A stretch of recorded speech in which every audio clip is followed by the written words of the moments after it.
I helped a young mother with her baby and was fired from my job of 5 years. The fluorescent lights of Target in suburban Columbus. Ohio never seemed to get any kinder to your eyes, especially after a 6-hour shift on a Saturday evening. My back was killing me from standing at register number 7, scanning items while Don't Stop Believin' by Journey played through the store speakers for what felt like the 1,000th time this month. Just another day in the life of Sam Thompson, 32, Target cashier extraordinaire. My name tag says Sam here to help, with that stupid red bullseye logo that's been seared into my retinas after 5 years of service. The conveyor belt keeps bringing more stuff toward me. Laundry detergent, Halloween candy. In April, seriously? A multi-pack of Pepsi, and those $5 movies nobody ever watches. Beep, beep, beep. The scanner rhythm becomes hypnotic after a while. Sometimes I wonder how I ended up here. My parents died in a car crash when I was 10, black ice on I-71, a semi that couldn't stop in time. And just like that, my childhood ended on a Tuesday. Grandma Rose took me in, this tiny woman with hands rough from decades of work, but somehow still gentle when she wiped my tears.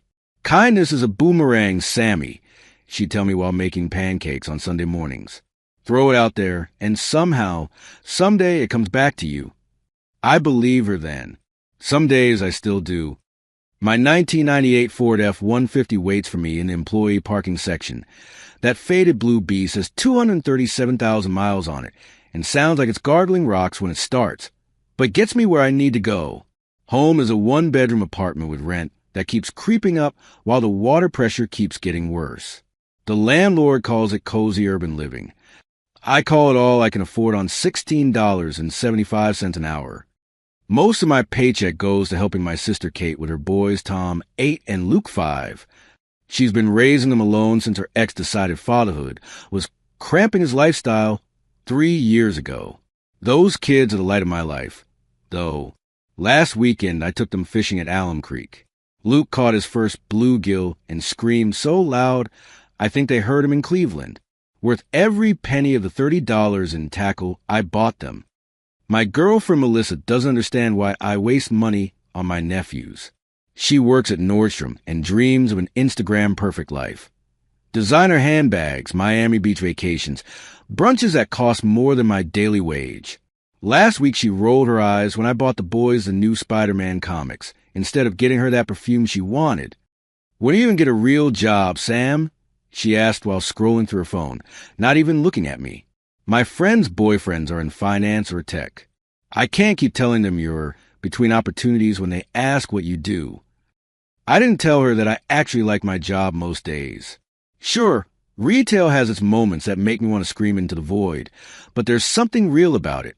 I see everyone at Target, the tired moms, the confused college kids learning to grocery shop, the elderly couples who've been married 50 years and still hold hands while arguing about which pasta sauce to buy. My boss, Mr. Peterson, is obsessed with Target's corporate policies. His forehead vein pops out whenever someone forgets to push the Target Circle Rewards spiel. You've got 30 seconds per customer. Sam. Efficiency is customer satisfaction. He was probably born wearing a red polo and khakis. My co-workers make the job bearable. Tina runs register number 5 and has a mental catalog of weird customer combinations. Register 5. We got another toilet paper and chocolate milk guy. She'll whisper as I walk by, making me snort with laughter. Joe, our 63-year-old security guard, tells stories about singing Bon Jovi songs at karaoke bars in the 80s, back when his mullet was the envy of Franklin County. My mornings start with coffee from a vending machine that tastes like it was filtered through an old sock. The afternoon commute means sitting in traffic on I-270, listening to classic rock, and dreaming about someday fishing on Lake Erie instead of just the local reservoirs. You know how it is, grinding away to survive while holding on to belief that life has something more in store. Grandma Rose believed that everyone has a purpose. Even when life seems small, you're part of something bigger, she'd say, quilting on the porch swing. She died 5 years ago, leaving me her recipe box and the wisdom I still carry. I miss her cinnamon rolls and her laugh that could fill up a room. Sometimes when I'm scanning groceries, I imagine the stories behind the purchases. The woman buying cake mix, balloons, and candles is celebrating someone special. The guy with the frozen dinners and energy drinks probably works night shifts like my buddy Dave used to. The teenager nervously buying fancy cologne and breath mints is having a very important night planned. Everyone has their story. Ralph Waldo Emerson wrote that the purpose of life is not to be happy. It is to be useful, to be honorable, to be compassionate, to have it make some difference that you have lived and lived well. I read that in a book Grandma gave me when I graduated high school. It's dog-eared on my nightstand, next to the photo of my parents at Cedar Point, smiling with the wind in their hair. Last Tuesday, Melissa wanted to go to this fancy cocktail bar downtown, where drinks cost $18 each. I couldn't afford it after buying Luke new shoes for school. She sighed that disappointed sigh she perfected over our 2 years together. Sometimes I wonder if we're just two people heading in different directions, pretending we're on the same path. Life isn't about collecting stuff, Melissa. I told her. It's about collecting moments.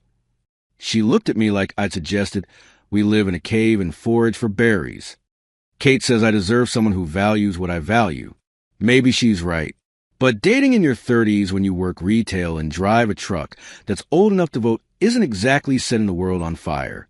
Plus, there's history with Melissa. We were happy once, I think, before she started following all those luxury lifestyle accounts. My apartment has that generic beige carpet and off-white walls that scream rental property. But I've made mine with fishing photos, my vinyl record collection. Started with Grandma's old Beatles albums, and the quilt she made me for my 16th birthday. Home isn't about square footage. It's about where you feel at peace. The thing about working at Target is you see America's highs and lows in your checkout line. The mom counting out coins to pay for diapers. The businessman who doesn't even look up from his phone while I bag his groceries. The elderly vet who tells me about his grandkids while carefully organizing coupons. We're all just people trying to get through another day. Today the store was particularly crowded. End of month, payday for many folks, and a sale on summer items brought everyone out. My feet were throbbing, and I still had 2 hours left on my shift. The line at my register stretched back to the pharmacy section. Mr. Peterson kept walking by, pointing at his watch like that would somehow make me scan faster. Tina caught my eye from register number 5 and mimicked Peterson's walk, chest puffed out, exaggerated pointing motion. I had to pretend to cough to hide my laugh. This is how we survive. A customer tried to use an expired coupon from 2023 and spent 10 minutes arguing that the customer is always right before storming off to speak to corporate. Joe watched the whole thing and later slipped me a Reese's cup from his lunchbox.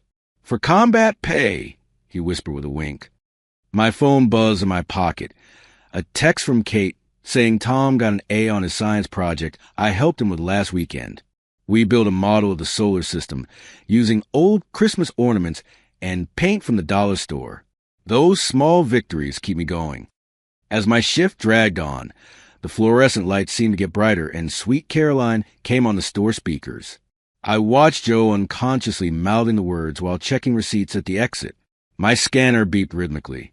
Tina called for a price check on organic avocados. Just another Saturday at Target. I didn't know then that in just a few minutes, everything would change. That my ordinary life was about to become extraordinary. That the boomerang Grandma Rose told me about was finally making its return journey. All because of one small moment of kindness that most people wouldn't think twice about. The woman who walked up to my register looked exhausted in that unique way only new parents understand. Her hair was pulled back in a messy ponytail, dark circles under her eyes, and a baby about 9 months old fussing in the cart. Little did I know that this moment, this completely ordinary moment on a Saturday evening in Columbus, Ohio, would be the beginning of something that would change everything. The woman with the fussy baby stepped up to my register, exhaustion written across her face as she gently rocked the cart back and forth. The store was starting to empty out as closing time approached, and the overhead fluorescence seemed even harsher against her pale skin. As I greeted her with my standard Target smile, I had absolutely no clue that the next few minutes would set off a domino effect that would completely upend my ordinary life. Her name was Emma, I later found out. She looked about my age, maybe a bit younger. Her baby girl, probably around 9 months old, was working up to a full meltdown in the shopping cart, that red face, hiccuping kind of cry that makes everyone in earshot feel the stress. Emma kept whispering to her, gently stroking her cheek with a tired smile. When I finished scanning her small pile of groceries, she placed a package of diapers on the belt. Pampers, size 3, $25.99. Nothing special about that. Dozens of parents buy diapers at Target every day. But what happened next is what changed everything. Emma dug through her purse, pulling out a small change purse. She carefully counted out bills and coins onto the counter. $7.20 total. Her cheeks flushed as she mumbled that she thought she had more money. The baby's cries grew louder, as if sensing her mother's embarrassment. Emma started to put the diapers aside, saying she'd have to come back another day. Something about her reminded me of Kate when Luke was a baby and her ex first left. That same exhausted dignity, trying to hold it all together when the world is falling apart around you. But more than that, I remembered Grandma Rose emptying her coin jar so I could get new notebooks for school, even though I knew her arthritis medication was due for refill. I told Emma to give me a second. I've worked at Target long enough to know all the ins and outs of the system. I use my employee discount, the 10% we get on store purchases, bringing the price down to $23.39. Then I swiped my debit card for the remaining $16.19 that she couldn't cover. Not a huge amount, but it represented my dinner and gas money for the rest of the week. Ramen noodles it would be. The relief on Emma's face was worth more than $16 and change. I bagged the diapers and handed them to her, telling her to hang in there, that things would get better. I meant it, too. They always do, eventually. That's what Grandma Rose would say. Emma thanked me profusely, which made me uncomfortable. It wasn't a big deal, just a human moment between two people. As she was gathering her things, she pulled out her phone, asking if she could get my name in case she could pay me back someday. I introduced myself, and she took a quick video of me scanning the diapers and handing her the bag. I said something like, "No problem," or "Don't worry about it." Just normal cashier talk. The whole interaction lasted maybe 2 minutes. Then the next customer was already pushing their cart forward, and Emma was heading toward the exit with her baby and groceries. Just another moment in another day at Target. Or so I thought. Tuesday morning started like any other. I grabbed my coffee from the 7-Eleven, parked in my usual spot at the back of the employee lot, and clocked in 5 minutes early like I always do. Tina was telling me about her cat's latest attempt to catch the neighbor's parakeet when Mr. Peterson appeared beside me, his face more serious than usual. "Sam, I need to see you in my office." Peterson's office is a glorified closet with Target motivational posters and a desk covered in procedural manuals. He gestured to the folding chair across from him and closed the door. Never a good sign. Security cameras had caught my transaction with Emma. Specifically, they caught me using my employee discount for a customer, which is explicitly against company policy. According to Peterson, this constituted theft of company resources and procedural violation. I tried explaining that I paid for the purchase with my own money, that I was just trying to help someone in need. Peterson's face remained impassive. He kept repeating rules are rules, like some corporate mantra. I'd seen him look the other way plenty of times when other rules were broken, when Tina took extra break minutes, or when the morning team left their zone duties incomplete. But this was different somehow. 5 years of service, 3 Employee of the Month awards, countless overtime shifts during holidays. None of it mattered. Peterson slid a termination notice across his desk for me to sign. Just like that, I was fired. I cleaned out my locker in a daze, my Cashier of the Month mug, spare phone charger, the paperback copy of Walden that Grandma gave me that I read during breaks. 5 years of my life fit into a shoebox. Joe, the security guard, gave me a bear hug on my way out, promising to call me about fishing once the weather improved. I didn't have the heart to tell him that my phone might be disconnected soon if I couldn't find work. Walking to my truck, I felt like the ground beneath me had disappeared. My mind raced through bills coming due, rent, cell phone, insurance, the money I send Kate for the boys, all suddenly in jeopardy because I helped a mom buy diapers. Emma returned to Target 2 days later, looking for me. I wasn't there, of course, but Tina was, according to Tina, who called me that evening. Emma had come to thank me personally and returned the $16.19. Instead, Tina had to tell her I'd been fired over the incident. Emma was shocked, explaining she had just been grateful for the help and never meant to cause any trouble. That same night, Melissa came over to my apartment. She'd heard about the firing through a friend who worked at the Target pharmacy. I could tell from her expression as she walked through the door that something had shifted between us. She paced my small living room, talking about how embarrassing it was that everyone knew her boyfriend got fired for breaking rules, how she couldn't deal with dating someone unemployed, how this was what she signed up for. "You're such a loser, Sam," she said, gathering her things from my bathroom. "Always playing the hero instead of taking care of yourself. Or us." 2 years of dating ended in 20 minutes. She took my favorite Fleetwood Mac vinyl on her way out, the one Grandma Rose had given me on my 16th birthday.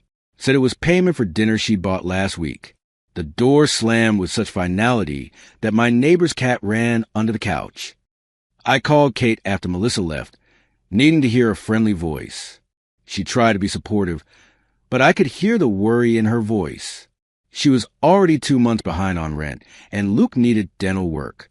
I'd always been her safety net, and now that net had giant holes in it. "It'll work out, Sammy," she said, using my childhood nickname. "You did the right thing. That's what matters." But did it matter? Sitting in my pickup truck later that night, listening to a worn-out Tom Petty cassette and watching the rain hit my windshield, I wondered if Grandma Rose had been wrong all along. Free Fallon played as I counted the cash in my wallet. $43 and some change. Not exactly a fortune to rebuild a life on. My philosophy professor in community college once quoted Kant. Act only according to that maxim whereby you can at the same time, or that it should become a universal law. Basically, do what you want everyone else to do in your situation. I'd want everyone to help a struggling mom buy diapers. So why did doing the right thing feel so wrong right now? Henry David Thoreau wrote that goodness is the only investment that never fails. But man, it sure felt like my kindness stock had crashed hard. Grandma Rose always said, kindness isn't about a reward. It's about who you are. Sitting there with rain drumming on the roof of my old truck, jobless and girlfriendless, I wondered, is kindness worth this price? The next morning, I started applying for jobs online at the public library since my internet would probably be cut off soon.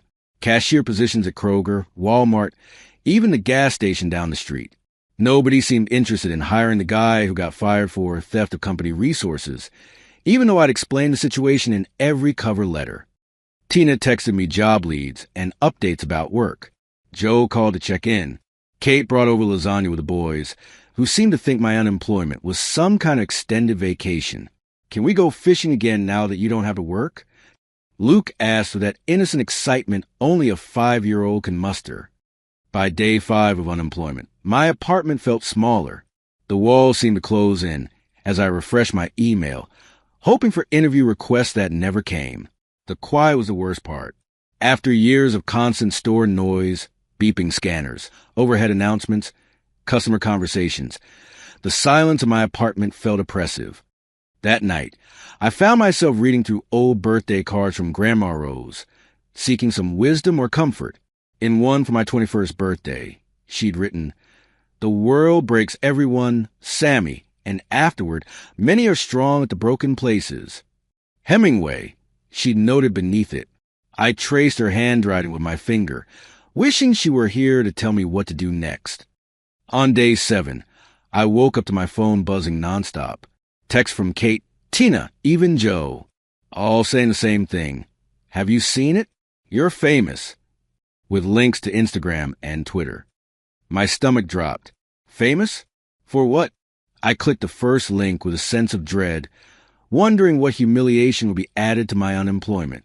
The video loaded slowly on my cheap phone, and there I was, scanner in hand, passing the bag of diapers to Emma. The caption read, This man sacrificed for my daughter. Hashtag Target Hero. I had no idea that this simple act of kindness, captured in a 15-second video by a grateful mother, would explode across the internet. Or that Emma wasn't just any mom with a camera phone. She was a mommy blogger with nearly 1 million followers. Or that her post about my firing would trigger a social media storm that would sweep me into an unexpected spotlight, for better or worse. As I stared at my face on the screen and the rapidly climbing view count, I remembered something else Grandma Rose used to say: sometimes the smallest stone makes the biggest ripple. I just never imagined I'd be that stone, or that the ripples would turn into waves that would carry me places I never expected to go. Those ripples turned into a tidal wave faster than I could have imagined. Within 48 hours, Emma's video had over 5 million views. Turns out she wasn't just some random mom. She was Emma Motherhood, a popular influencer with nearly 1 million followers who documented her journey as a single mother. Her audience of mostly moms across America rallied behind my story with unexpected passion. The hashtag Target Hero started trending on multiple platforms, and suddenly my face was everywhere. People I'd never met were defending me, attacking Target's policies, and sharing their own stories of corporate heartlessness. The most surreal moment came when I was eating a sad bowl of off-brand macaroni and cheese and saw myself on the local news. Channel 5 Cleveland ran a whole segment titled, "Cashier Becomes Symbol of Kindness, Loses Everything." They showed B-roll footage of the Target where I'd worked, interviewed random shoppers about whether they'd have done the same thing, and even got a statement from Target corporate. We value compassion in our team members, but must maintain consistent application of company policies. I sat on my couch in basketball shorts and a faded Buckeyes t-shirt, watching strangers debate my life choices on television. The anchor called me, a modern-day Good Samaritan caught in the crossfire of corporate policy and human compassion. It felt like an out-of-body experience, seeing my face on screen while eating $5 pizza and worrying about making rent. Social media exploded with comments from people I'd never meet. Target fires heroes while we pay for their products. This is what's wrong with America. Kindness gets punished. Let's all buy diapers and return them to protest. Some folks even started organizing a boycott of Target, filming themselves returning merchandise and posting with hashtag Target boycott. Someone created a GoFundMe for me without my permission, which quickly raised thousands of dollars. I couldn't access any of it without confirming my identity, which felt weird and exploitative, so I never did. Walt Whitman once wrote, "Be curious, not judgmental." But the internet had skipped straight to judgment, casting me as a hero and Target as a villain in some modern morality play I never auditioned for. The truth, as always, was more complicated. I'd broken a policy I knew existed. Peterson was just doing his job, even if he'd been unnecessarily rigid about it. The strangest part about becoming internet famous? It doesn't pay the bills. Despite millions of people knowing my story, my bank account still showed $167.43. My rent was due in 2 weeks. I'd sent out 27 job applications since getting fired, but the handful that responded suddenly went silent when they realized I was that Target guy. One hiring manager at Kroger was brutally honest. "We don't need the drama, man. Too many cameras might follow you here." Fame, as it turns out, is a currency that can't buy groceries or keep the lights on. As the social media storm raged, journalists started calling. How they got my number, I'll never know, though I suspect Tina might have leaked it. Good Morning America wanted an interview, so did The Ellen Show and half a dozen podcasts. I declined them all. The last thing I needed was to become more famous for being fired. I just wanted a job and for everyone to forget about me. Meanwhile, my 15 minutes of fame was already fading. The viral outrage machine had moved on to some politician's gaffe and a video of a water-skiing squirrel. But I remained unemployed, still broke, and now had the added joy of being recognized at the grocery store as that Target guy. By day 10 of unemployment, I hit rock bottom. My truck needed repairs I couldn't afford. 3 more job applications came back rejected. I was down to eating ramen noodles straight from the pot, because why dirty a bowl with the lights off to save on the electric bill. I remembered Grandma Rose quoting Ernest Hemingway. The world breaks everyone, Sammy, and afterward, many are strong at the broken places. I certainly felt broken, but the strength part seemed elusive as I counted the dwindling cash in my wallet. That evening, my doorbell rang unexpectedly. I wasn't expecting anyone, and for a brief paranoid moment, I wondered if reporters had found my address. When I opened the door, Emma was standing there awkwardly with a Starbucks tray in one hand and, ironically, a package of diapers in the other. Lily, her daughter, was strapped to her chest in one of those baby carrier things, sleeping peacefully. "Your sister Kate responded to my DM," she explained, looking both mortified and determined. "I needed to see you in person. I feel terrible about what happened."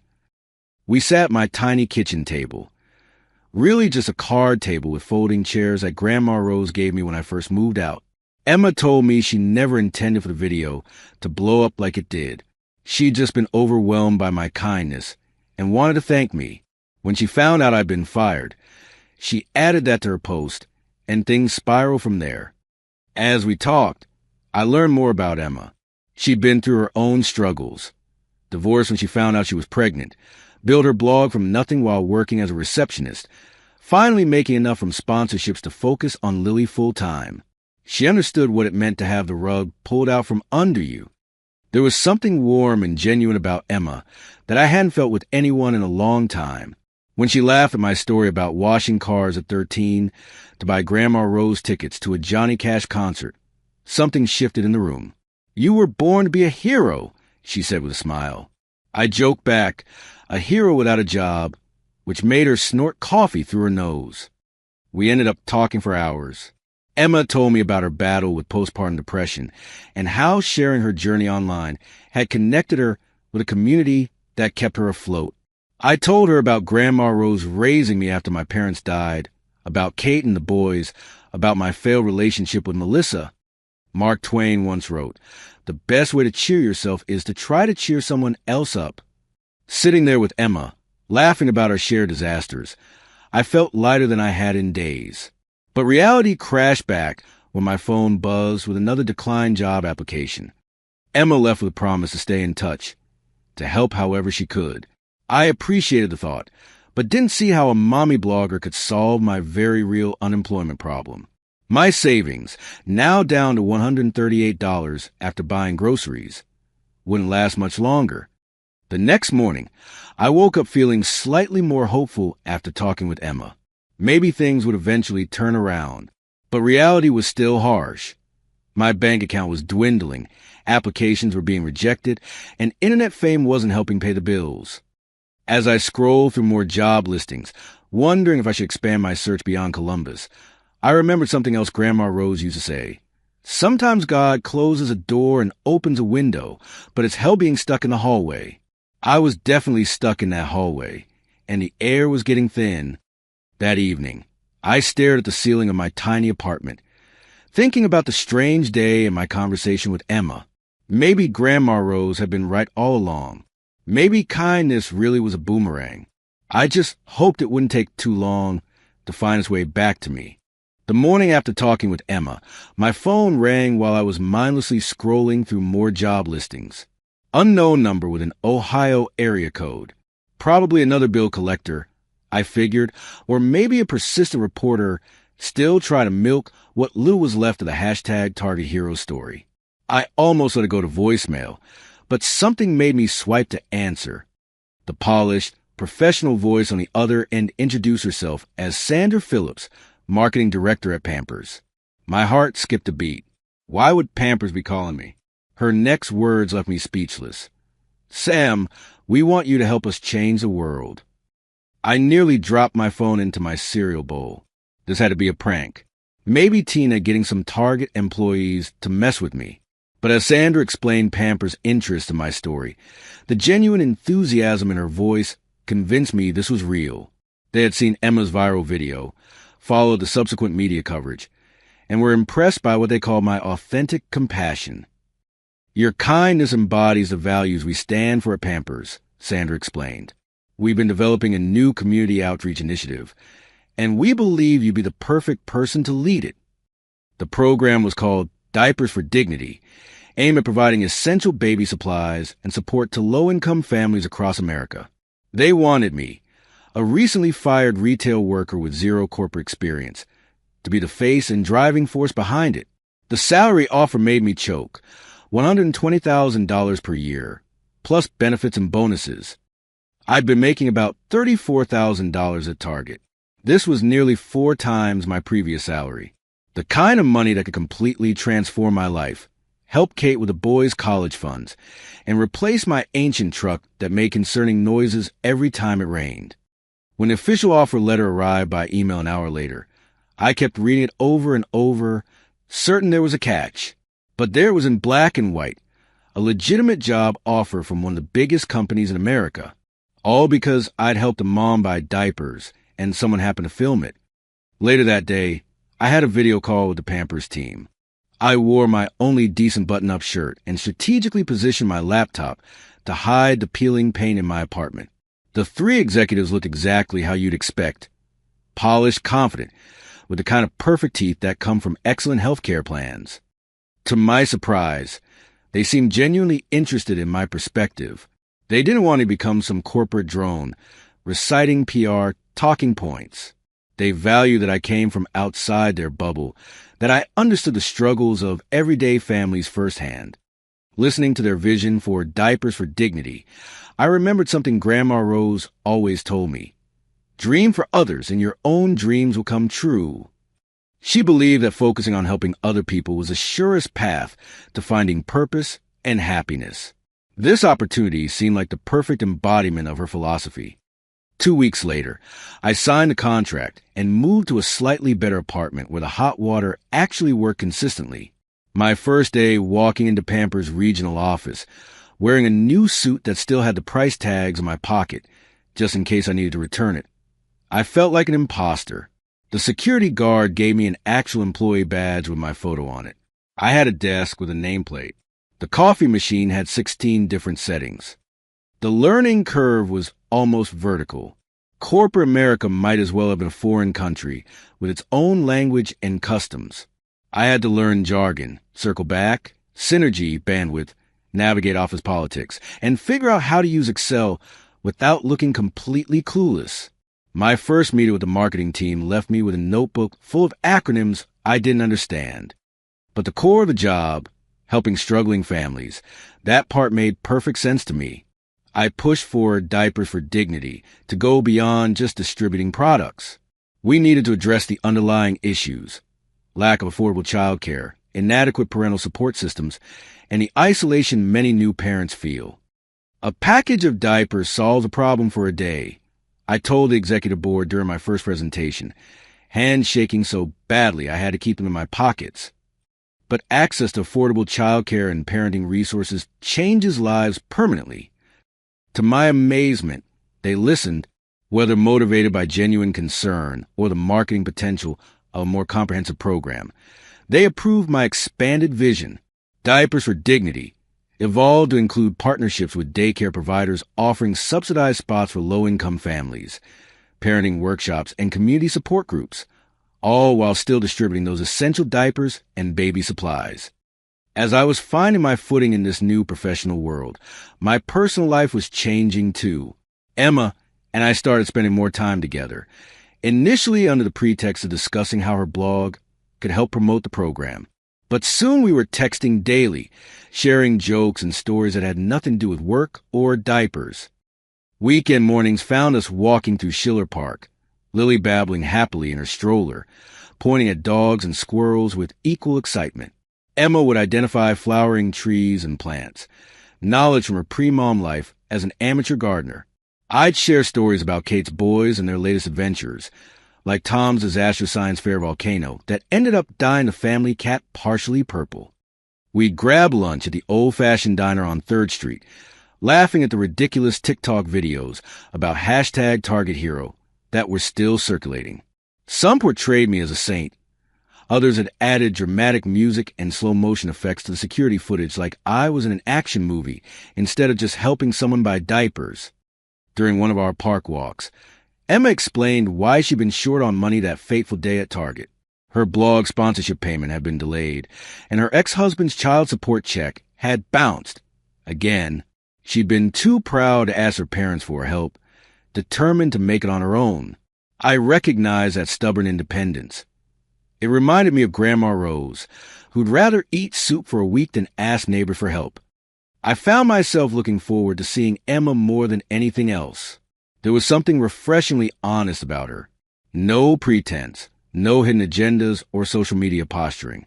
Just a hard-working single mom trying to build a good life for her daughter while staying true to herself. The moment I realized I was falling for her happened at her apartment on a rainy Sunday evening. She was singing a lullaby to Lily, something soft and sweet about moonbeams and dreams. I looked at them, this strong, caring woman cradling her daughter, and suddenly pictured us as a family. The image felt so right it almost knocked the wind out of me. Aristotle said that love is composed of a single soul inhabiting two bodies. Watching Emma with Lily that night, I finally understood what that meant. Some connections just make sense, like finding the missing piece that makes the whole picture clear. Of course, life has a way of introducing plot twists when you least expect them. Just as my relationship with Emma was deepening, my phone lit up with a text from Melissa. "Sam, I was wrong about you. You're a star now. Can we talk?" 6 months earlier, I would have jumped at the chance to reconnect with Melissa. Now, reading her message while sitting on Emma's couch with Lily asleep against my chest, it felt like a message from a different lifetime. I remember Melissa's disgust when I lost my job, how she called me a loser and walked out, taking my favorite Fleetwood Mac vinyl as some kind of parting trophy. I responded simply, "Stars don't go backwards." Then I silenced my phone and focused on the moment. The weight of Lily sleeping against me, Emma's smile as she brought in mugs of hot chocolate, the comfortable quiet of being with people who value you for who you are, not what you have. When I told Tina about Melissa's text during our monthly catch-up lunch, she nearly choked on her sandwich laughing. "Karma is when life gives your story a thumbs up," she said, mimicking a social media-like button. "And honey, your story just got all the likes." 3 months into my role at Pampers, I returned to the same Target where I'd been fired, this time as a Pampers executive launching a partnership with their stores for diaper donation bins. Mr. Peterson did a double take when he saw me walking in with the regional manager, who introduced me as the visionary behind Diapers for Dignity. Peterson awkwardly extended his hand, muttering something about how he always saw potential in me. I simply smiled and said, "Sometimes getting fired is the best thing that can happen to a person." The regional manager thought I was being magnanimous. Peterson and I both knew better. I made sure to connect with Tina and Joe, though.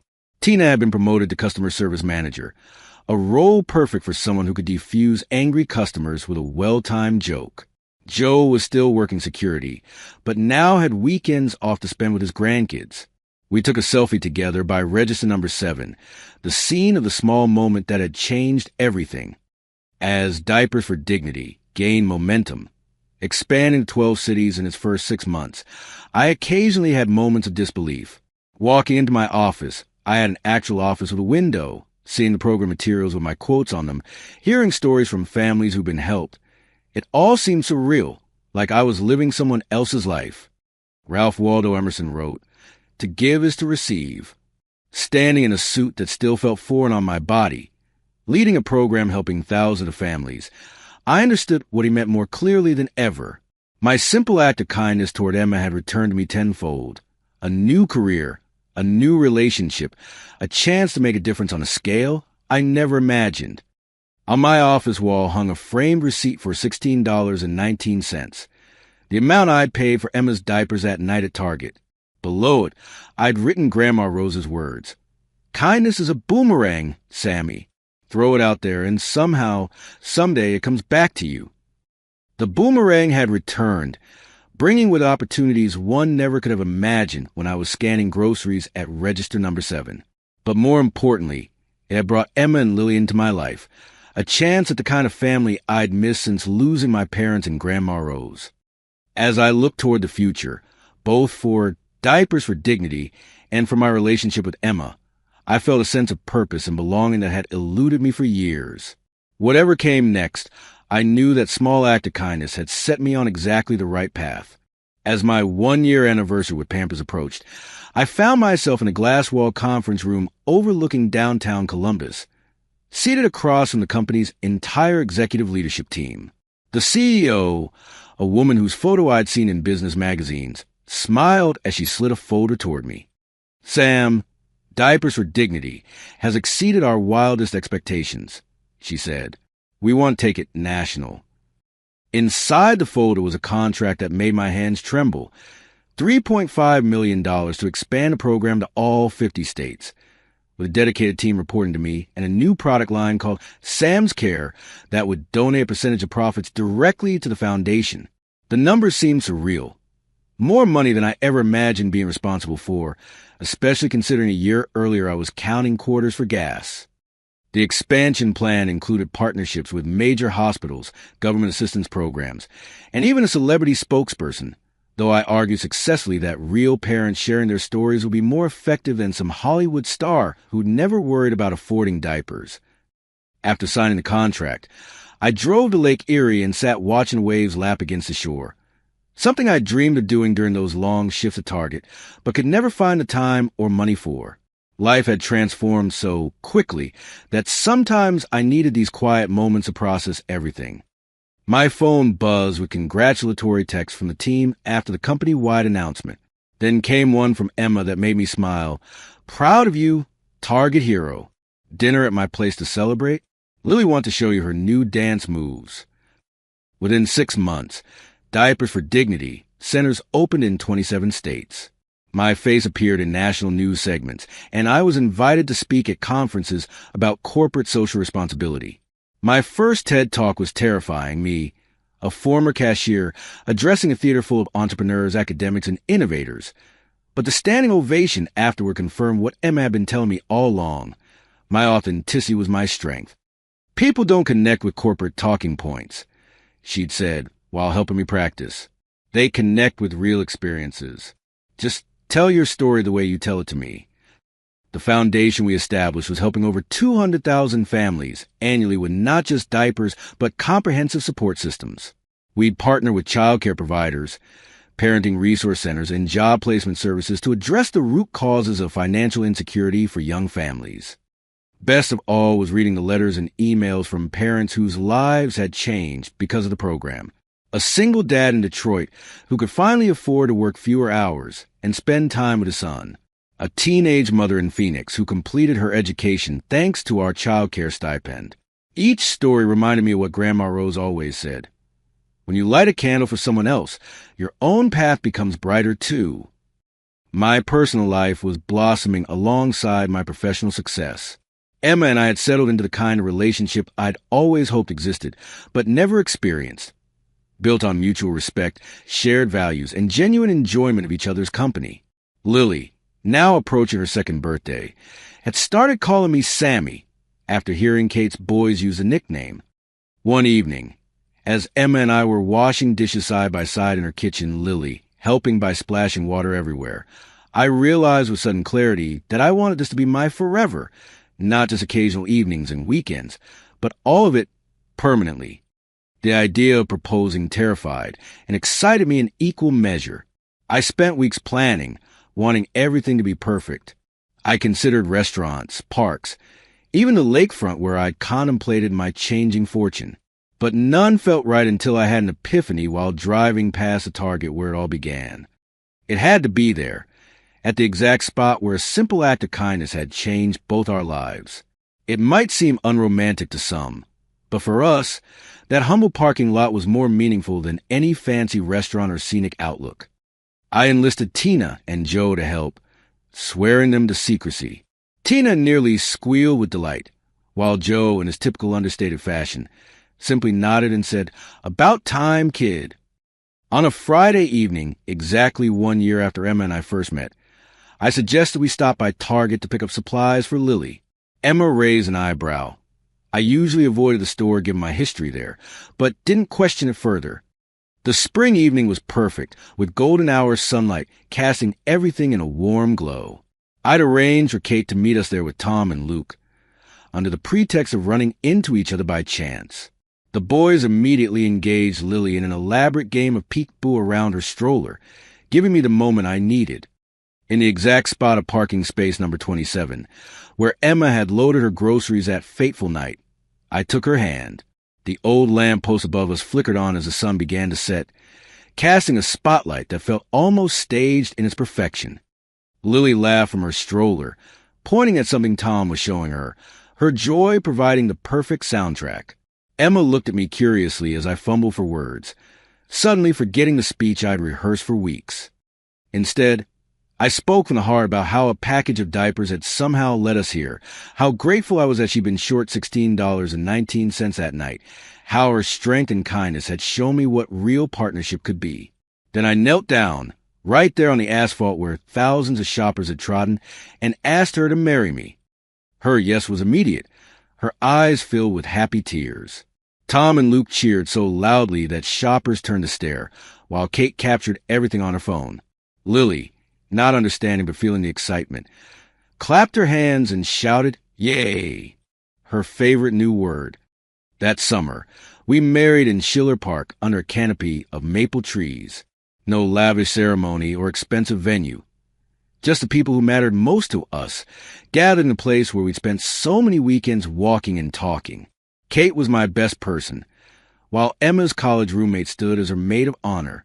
Lily toddled down the aisle, throwing flower petals with surprising accuracy for a 2-year-old. Joe from Target Security walked Emma down the aisle, a role he accepted with tears in his eyes when she explained she had no father in her life to ask. Tina organized a surprise reception detail.